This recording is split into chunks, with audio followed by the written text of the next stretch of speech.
Marcus Fletcher stared at his coffee mug, wondering if the brown liquid inside had achieved sentience and was plotting against him. Working at Research Station Omega-7 had that effect on people. The most exciting thing that had happened in the past 6 months was when the vending machine started dispensing expired granola bars with a suspicious green tinge. Another thrilling day in paradise, he muttered to himself, adjusting his rumpled lab coat. At 38, Marcus had the look of a man who'd given up on his dreams and settled for a steady paycheck. His hair was doing that thing where it couldn't decide if it wanted to be brown or gray, and his eyes had the permanent squint of someone who'd spent too many years staring at microscopes. The emergency klaxon nearly made him jump out of his skin. Red lights flashed throughout the station, and the automated voice that sounded like a bored customer service representative announced, "Attention all personnel. Unknown vessel approaching Earth. Please remain calm and continue your assigned duties." "Right, because that's exactly what you say when everything is totally fine," Marcus said, rolling his eyes. He shuffled to the observation deck, where half the station's skeleton crew was already pressed against the windows like kids at a zoo. The ship was massive. And by massive, we're talking about something that made the International Space Station look like a paperclip. It gleamed silver against the black of space, covered in what looked like scales that shifted and shimmered in the sunlight. The design was organic, flowing, nothing like the boxy human spacecraft Marcus was used to.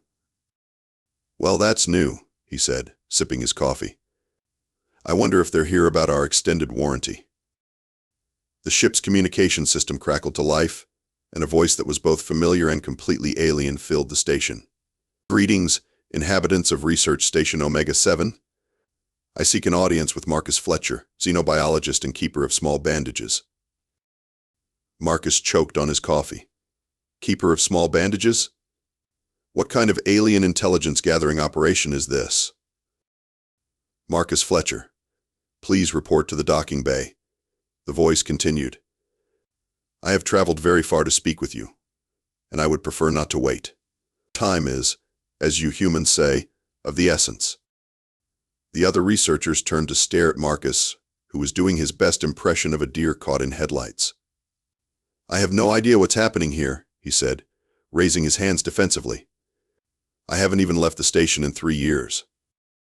20 minutes later, Marcus found himself in the docking bay, watching as a smaller craft detached from the mothership and glided through the station's atmospheric shield. The craft was beautiful in a way that made Marcus's engineering brain weep with envy. It landed with barely a whisper, and a ramp extended from its side. What emerged was not what Marcus had expected. The being was roughly humanoid but covered in iridescent white scales that seemed to glow from within. It was tall, maybe 7 feet, with elegant features that were almost draconic. Its eyes were the color of liquid mercury, and when it smiled, Marcus could see rows of perfectly white teeth. "Hello, Marcus," the being said, its voice carrying that same familiar cadence from the communication system. "It has been quite some time." Marcus blinked. "I'm sorry, have we met? Because I'm pretty sure I'd remember meeting someone who looks like a dragon that went to finishing school." The being's smile widened. 15 years ago, you found a small creature with a broken wing near the xenobiology lab at the University of Colorado. You spent 3 weeks nursing it back to health, feeding it by hand and talking to it about your research. You named it Glimmerwing because of how its scales caught the light. The memory hit Marcus like a freight train. No way. No possible way. That little guy was maybe 2 feet long and couldn't even fly properly. "I have grown somewhat since then," Glimmerwing said, spreading arms that definitely hadn't been there 15 years ago. "And I have not forgotten your kindness, Marcus Fletcher, which is why I am here." Marcus sat down heavily on a nearby crate. "Okay, I need a minute to process this. You're telling me that the injured lizard I found is now a 7-foot-tall space dragon with a ship that probably cost more than Earth's GDP? I prefer the term evolved draconic entity, but yes, that is accurate. And Marcus, I am here because your species is in significant trouble, and I believe I can help." Glimmerwing settled onto the floor of the docking bay with surprising grace for something his size. "Perhaps we should discuss this in private," he suggested, glancing at the handful of researchers who were desperately trying to look busy while obviously eavesdropping. Marcus led him to his lab, which suddenly felt very small and cluttered. "So," Marcus said, gesturing to a chair that Glimmerwing politely ignored, "trouble. What kind of trouble are we talking about here? Did someone forget to pay the intergalactic parking meter?" "I'm afraid it's more serious than that," Glimmerwing said, his scales shifting to a slightly darker shade. "The Galactic Council has been monitoring Earth for the past 50 years, and they have decided that humanity represents a threat to galactic peace and stability." Marcus laughed. "US? A threat? Have you seen us lately? We can barely agree on what to put on pizza, let alone threaten galactic stability." "That is precisely the problem," Glimmerwing replied. "The Council has compiled a list of charges against humanity that is, frankly, quite extensive. Excessive noise pollution from your space programs, the export of reality television that has contaminated 17 different star systems, and the weaponization of social media platforms that have caused 3 minor diplomatic incidents." "Wait, hold on, reality TV? Are you telling me that other species actually watch that stuff?" "The Andromedans have become obsessed with something called The Bachelor. It has caused significant disruption to their mating customs. The Centauri delegation filed a formal complaint after their youth began speaking in what they termed Earth teen slang. And don't get me started on the conspiracy theories." Marcus rubbed his temples. "What conspiracy theories?" "Apparently humans have convinced the inhabitants of 7 different worlds that their moons are artificial constructs built by ancient aliens. The Zeta Reticulans are particularly upset because they actually did build artificial moons, and now everyone thinks they're lying. This is insane. So what happens now? Do they send us a strongly worded letter?" Glimmerwing's scales darkened further. "The Council has scheduled a tribunal to determine humanity's fate. The options are exile from this sector of the galaxy, technological restriction to prevent further contamination, or..." He paused. "Or what?" "What? Complete sterilization of Earth, to prevent the spread of human cultural influence." Marcus stared at him. "They want to kill us because we're annoying?" "I prefer to think of it as aggressive cultural containment," Glimmerwing said dryly. "The Council takes these matters very seriously. They have seen entire civilizations collapse due to cultural contamination. There was an incident 2,000 years ago involving a species that discovered interpretive dance. It did not end well. So why are you here? Don't tell me you're part of the Intergalactic Extermination Committee." "Quite the opposite," Glimmerwing said, his scales brightening slightly. "I have spent the past 15 years building relationships within the Council. I have called in favors, made strategic alliances, and performed what you might call diplomatic favors to secure humanity a chance at a proper defense." Marcus felt a glimmer of hope. "A defense? You mean like a trial?" "Exactly. The Council has agreed to a formal tribunal where humanity will be represented by a single advocate.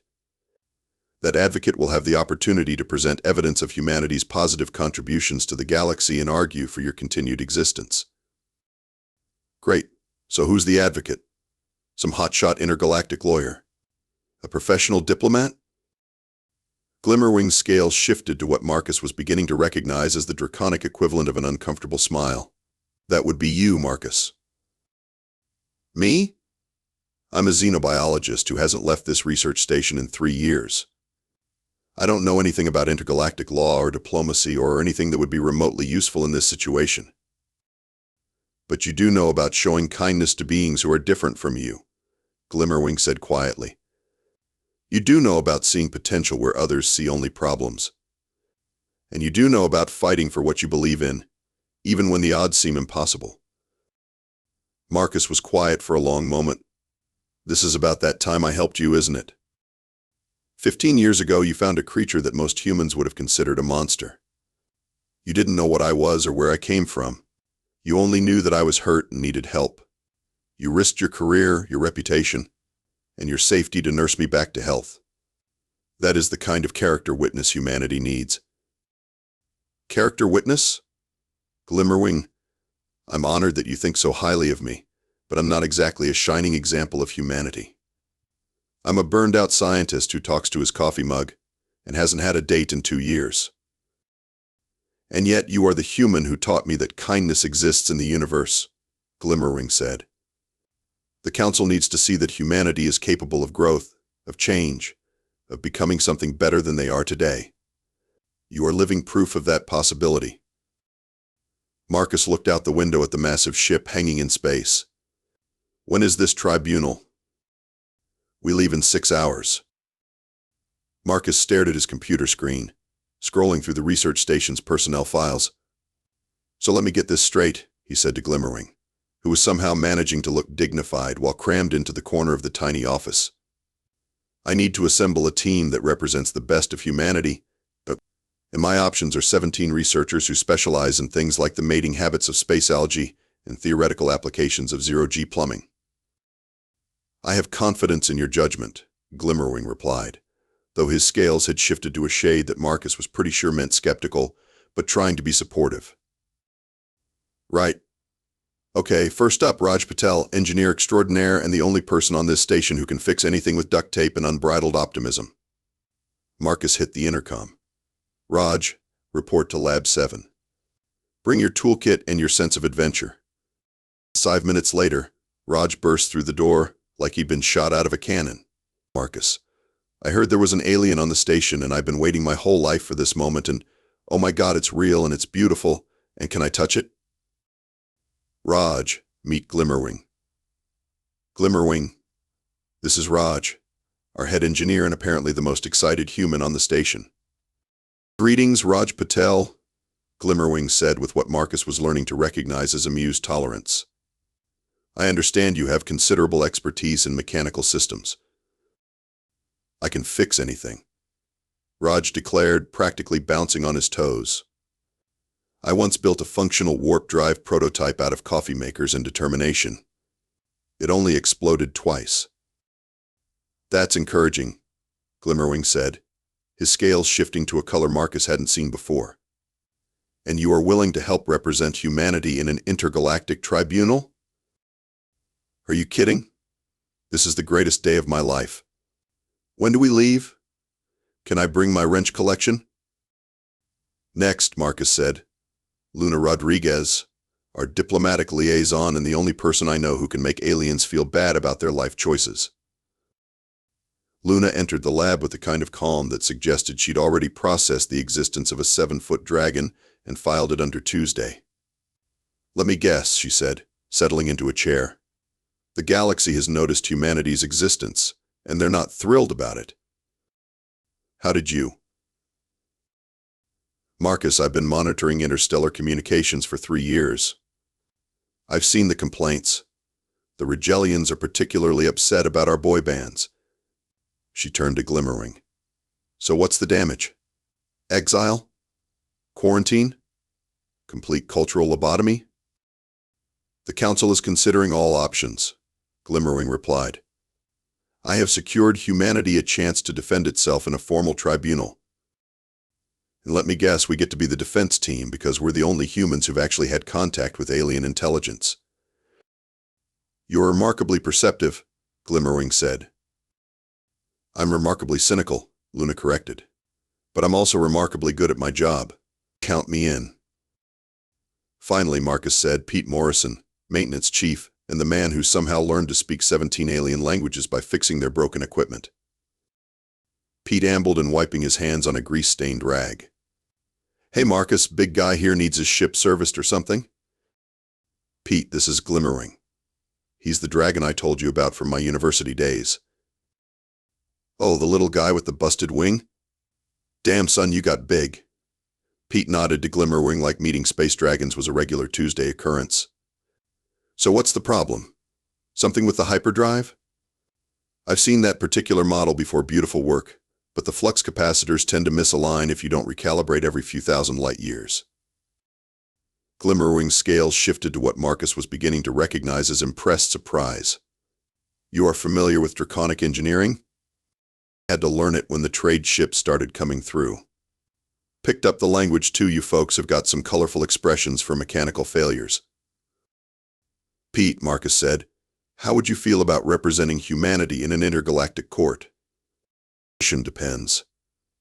Do I get to tell them about the time I fixed a Centauri waste management system with nothing but a paperclip and some creative swearing? I think that might actually be helpful, Marcus said.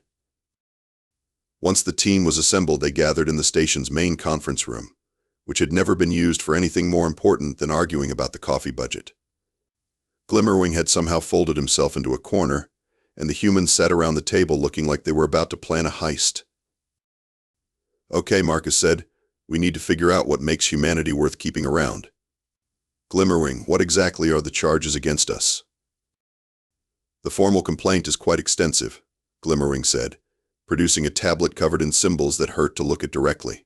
Cultural contamination, noise pollution, aggressive marketing of substandard entertainment, the weaponization of social media, conspiracy theory propagation, and this is a direct quote, crimes against cuisine. Crimes against cuisine? Raj asked. Pineapple pizza, Luna said grimly. The Andromedans tried to replicate it and accidentally poisoned their entire diplomatic corps. So we need to prove that humanity brings something positive to the galaxy, Marcus said. What do we have? Well, Raj said, we're really good at fixing things. And we're creative. And we never give up. The Council is aware of human tenacity, Glimmerwing said. They consider it a character flaw. What about our music? Pete suggested. I mean, sure, boy bands are questionable, but we've got some good stuff too. The Zeta Reticulans have banned all Earth music after what they call the jazz incident of 2387, Luna said. Apparently it caused mass hallucinations. Our literature? Marcus tried. The Centauri delegation filed a formal complaint about Shakespeare, Glimmerwing said. They found it unnecessarily dramatic and emotionally manipulative. Our scientific achievements? The Council acknowledges human scientific progress but notes that most of your breakthroughs have been in weapons technology or ways to make things explode more efficiently. They sat in silence for a moment, the weight of representing an entire species settling on their shoulders. You know what? Marcus said finally.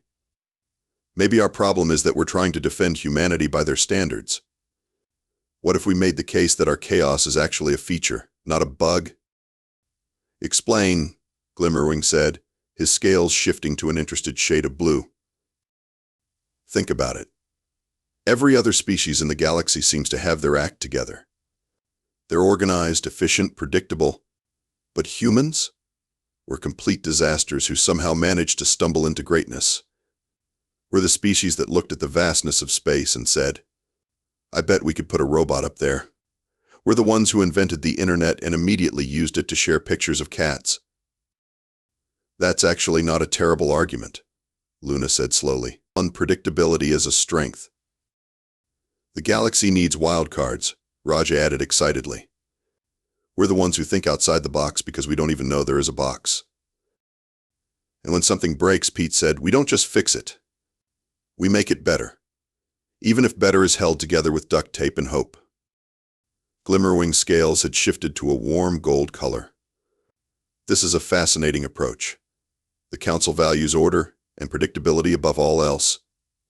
Arguing that chaos serves a purpose, he paused. It might actually work.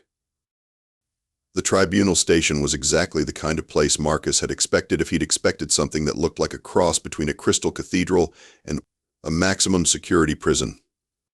The structure was massive, easily 10 times the size of any human space installation, and it seemed to be made of some kind of material that shifted between transparent and opaque, depending on the angle of view. Welcome to Justice Station Alpha, Glimmerwing said as their shuttle approached the docking bay, home of the Galactic Council's High Court and the place where 17 different species have been judged unworthy of continued existence. That's encouraging, Marcus muttered, watching as their shuttle was guided through a series of energy barriers that made his teeth itch. Any last-minute advice? The judges are from 3 different species, Glimmerwing said. The crystalline collective communicates primarily through color changes. Bright colors generally indicate approval. Dark colors suggest disapproval. The ethereal consortium exists in a gaseous state and judges based on scent, try to avoid strong emotions, as they can smell fear, anger, and confusion from quite a distance. The mechanical arbiters are, well, they're robots, but they're very particular about protocol and procedure. Great, Luna said.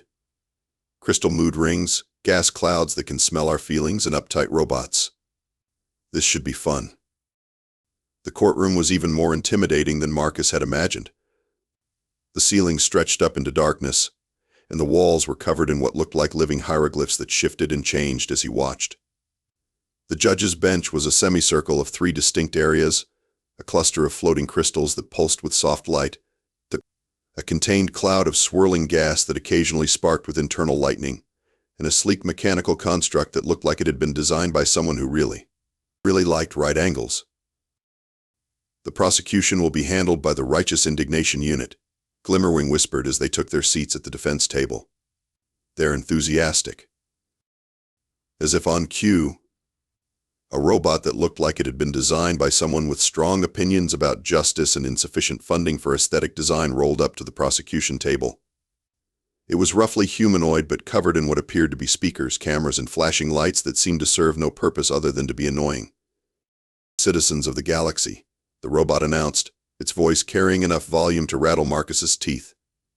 Today we witness the trial of humanity, accused of crimes against galactic harmony, cultural contamination, and aggressive mediocrity. The crystals pulsed a deep red, the gas cloud sparked ominously, and the mechanical judge's optical sensors focused on the humans with what Marcus could only describe as robotic disapproval. The prosecution will present evidence of humanity's crimes against the galaxy, the Righteous Indignation Unit continued. Exhibit A, the cultural catastrophe known as reality television. A holographic display materialized in the center of the courtroom, showing what appeared to be a compilation of humanity's worst television offerings. Marcus watched in horror as clips of dating shows, cooking competitions, and something that looked suspiciously like a program about people arguing over who was the father of various children played for the assembled court. This form of entertainment has contaminated 17 star systems, the prosecution declared. The Andromedans have restructured their entire social hierarchy based on what they learned from a program called The Real Housewives of Atlanta. The Centauri youth have abandoned their traditional mating rituals in favor of something called sliding into DMs. The crystals were now pulsing a deep purple that Glimmerwing had warned them meant extremely displeased, and the gas cloud had developed what looked like a very disapproving facial expression. Exhibit B, the robot continued, the weaponization of social media platforms. The display shifted to show what appeared to be Twitter feeds, Facebook posts, and TikTok videos. Marcus couldn't understand most of it, but he could tell it was the kind of content that made him lose faith in humanity. Humans have created digital platforms that appear to be designed for communication but actually serve to spread misinformation, create artificial outrage, and convince beings that the shape of their planets is somehow controversial, the prosecution said. The Zeta Reticulans have spent the past 6 months arguing about whether their homeworld is actually a cube. Is their homeworld a cube? Raj whispered. No, Glimmerwing replied. It's a perfectly normal sphere. But humans convinced them that their own scientists were part of a government conspiracy. Exhibit C, the robot announced with what sounded like glee, crimes against cuisine. The display now showed images of various human foods that, Marcus had to admit, looked pretty questionable when viewed from an alien perspective. Pineapple pizza, deep-fried butter, something called a turducken, and what appeared to be a sandwich made entirely of donuts. The Andromedans attempted to replicate human cuisine after exposure to Earth's Food Network, the prosecution said. The results were catastrophic. Their entire diplomatic corps had to be hospitalized after trying to make what humans call bacon-wrapped everything. Marcus looked at his team. Luna was taking notes with the kind of focused intensity that suggested she was already planning their counter-argument. Raj was staring at the holographic display with the expression of someone watching a car crash in slow motion. Pete was examining the courtroom's architecture with professional interest. The prosecution rests, the Righteous Indignation Unit announced. Humanity stands accused of being a chaotic, unpredictable species that spreads confusion and questionable entertainment wherever they go. We recommend immediate quarantine to prevent further contamination. The mechanical judge's optical sensors focused on Marcus. The defense may now present their case. Marcus stood up, his legs feeling like they were made of jello. Thank you, Your Honors. Honorable gas cloud, steamed crystals, and, distinguished robot person. The crystals pulsed a slightly less disapproving color, and the gas cloud's expression shifted to what might have been cautious interest. My name is Marcus Fletcher, and I'm here to argue that humanity's chaos isn't a bug, it's a feature. Marcus cleared his throat and tried to remember every inspirational speech he'd ever seen in movies.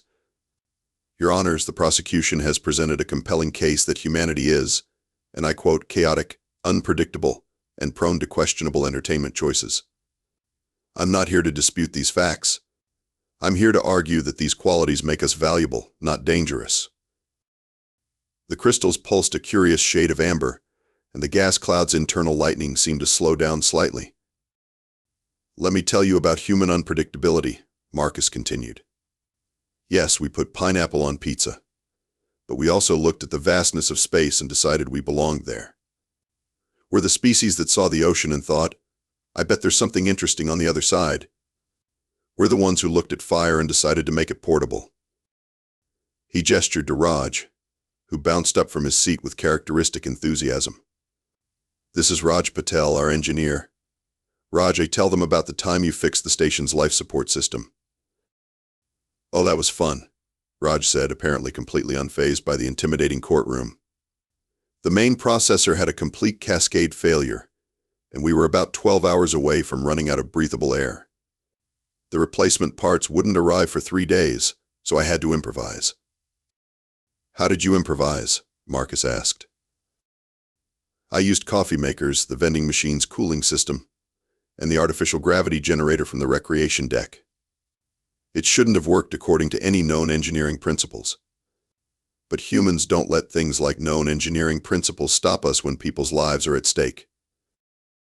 The mechanical judge's optical sensors focused on Raj. You violated established safety protocols. I kept everyone alive, Raj replied cheerfully. Sometimes you have to break the rules to do the right thing. The crystals had shifted to a warmer color, and Marcus felt a small surge of hope. That's what humans do, he said. We look at impossible situations and find impossible solutions. We don't follow the rules because sometimes the rules are wrong. He nodded to Luna, who stood with the kind of confidence that suggested she'd been preparing for this moment her entire career. This is Luna Rodriguez, our diplomatic liaison. Luna, tell them about the Proxima Centauri incident. 3 years ago, we intercepted a distress signal from a Centauri research vessel, Luna said, her voice carrying the kind of authority that made people listen. They were stranded in an asteroid field, and their rescue ships couldn't reach them without risking a diplomatic incident with the Rigelians, who claimed the asteroid field was sacred territory. What did you do? The gas cloud asked, its voice like wind through leaves. I contacted both sides and proposed a joint rescue mission. The Rigelians got to perform their sacred rituals while guiding us through the asteroid field. The Centauri got rescued, and everyone got to feel good about cooperating instead of arguing. It was a win-win-win situation. The Rigelians had refused all diplomatic contact for 17 years, the mechanical judge noted. Humans are good at making friends, Luna said simply, even when those friends are initially trying to kill us. Marcus felt the momentum building. And this is Pete Morrison, our maintenance chief. Pete, tell them about the Universal Translator incident. Pete stood up, still wiping his hands on his ever-present rag. Well, it wasn't much of an incident, really. I was working on the translation matrix for the Deep Space Communication Array, and I noticed that most of the alien languages had these inefficiency markers that looked real familiar. Inefficiency markers? The gas cloud asked. Swear words, Pete said matter-of-factly. Turns out that when stuff breaks, everybody gets frustrated and says things they probably shouldn't. Doesn't matter if you're human, Centauri, or some kind of sentient gas cloud. When the hyperdrive starts making that whining noise, you're going to express your feelings about it. The gas cloud's internal lightning flickered in what Marcus was pretty sure was amusement. So I started learning the technical languages by learning how different species complain about broken equipment, Pete continued. Turns out, complaining about work is universal. Now I can fix pretty much anything because I understand how every species gets frustrated with their technology. You learned 17 alien languages through shared frustration? The mechanical judge asked. Shared frustration and the universal desire to make things work better, Pete confirmed. It's one of the things that makes us human. We see a problem, we fix it, and we complain about it the whole time. Marcus stepped forward again. Your honors, humanity is loud, chaotic, and occasionally makes questionable food choices. But we're also innovative, adaptable, and incredibly persistent. We're the species that sees problems as puzzles to be solved, not obstacles to be avoided. The crystals had shifted to a warm gold color, and the gas cloud's expression had softened considerably. The prosecution argues that we're a threat to galactic stability, Marcus continued. I argue that stability without growth is stagnation. Yes, we introduced reality television to the galaxy, but we also introduced the concept of solving problems through creative thinking rather than rigid adherence to protocol. He paused, looking at each of the judges in turn. 15 years ago, I found an injured creature that I didn't recognize. I didn't know if it was dangerous, if it was intelligent, or if helping it would get me in trouble with the university administration. I helped it because it needed help, and that seemed like the right thing to do. Glimmerwing stood up, his scales shifting to a warm, golden color that seemed to fill the courtroom with light. Your honors, Marcus Fletcher saved my life when I was young and vulnerable. He asked for nothing in return, expected no reward, and kept no record of his kindness. He helped me because helping others is what humans do. The draconic being's voice carried a weight that made the air in the courtroom seem to vibrate. I have spent 15 years traveling the galaxy, building alliances, and learning about the many species that make up our galactic community. I have seen great civilizations that have achieved perfect order, perfect efficiency, and perfect predictability. I have also seen those same civilizations stagnate and decline because they lost the ability to adapt, to grow, to change. The crystals were now pulsing with a brilliant white light, and the gas cloud had formed what looked unmistakably like a smile. Humans are chaotic, Glimmerwing continued. But chaos is not the opposite of order, it's the source of possibilities. Humans look at the universe and see not what is, but what could be. They are the species that will keep the galaxy moving forward, growing, changing, becoming something better than it was before. The mechanical judge's optical sensors focused on Marcus. The defense argues that humanity's unpredictability is a beneficial trait. How do you respond to the charge that human cultural exports have caused significant disruption to established galactic societies? Marcus took a deep breath. Your Honor, I would argue that disruption is not always a bad thing. Yes, we introduced reality television to the galaxy, and yes, it caused some social changes. But we also introduced the concept of democracy, the idea that individuals should have a voice in their own governance. We introduced the scientific method, the idea that beliefs should be tested against evidence. We introduced the concept of equal rights, the idea that all beings should be treated with dignity regardless of their species, their background, or their personal choices. He gestured to his team. We're not perfect. We're loud, we're messy, and we occasionally make decisions that seem completely insane to outside observers. But we're also the species that refuses to give up, that finds solutions where others see only problems, and that believes in the possibility of a better future. The courtroom fell silent, and Marcus could feel the weight of his entire species' future pressing down on his shoulders. The defense rests, he said quietly. The tribunal has reached its decision, the mechanical judge announced, its voice carrying a finality that made everyone in the courtroom straighten. After careful consideration of all evidence presented, including the defendant species' cultural patterns, technological development, and capacity for growth, we render the following verdict. Marcus felt his heart hammering against his ribs. 8 billion lives hung in the balance. The charges of reckless cultural contamination are dismissed with conditions. The courtroom erupted. Pete let out a whoop that echoed off the crystalline walls, while Luna grabbed Marcus's arm so tightly he was sure she'd leave bruises. Raj just sat there with his mouth hanging open, his sketchbook forgotten in his lap. However, the mechanical judge continued, and the celebration died as quickly as it had begun.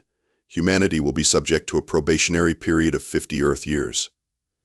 During this time, first contact protocols will be gradually implemented under the supervision of appointed cultural liaison officers. One of the crystalline judges pulsed with soft amber light as it spoke, its voice like wind chimes in a gentle breeze.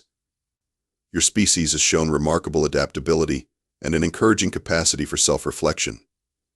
The arguments presented by your advocate demonstrate that humanity, while chaotic, possesses the potential for positive growth. The gas cloud judge swirled lazily as it added, your tendency toward what you call making things up as you go along is not necessarily a liability. Many successful galactic civilizations have built their greatest achievements on foundations of creative improvisation. Marcus found his voice. What exactly does this probationary period entail? Gradual integration, the mechanical judge replied. Selected individuals will be introduced to galactic society. Cultural exchange programs will be established.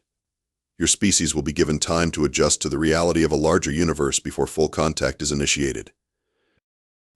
Glimmerwing's scales shifted to what Marcus now recognized as barely contained excitement.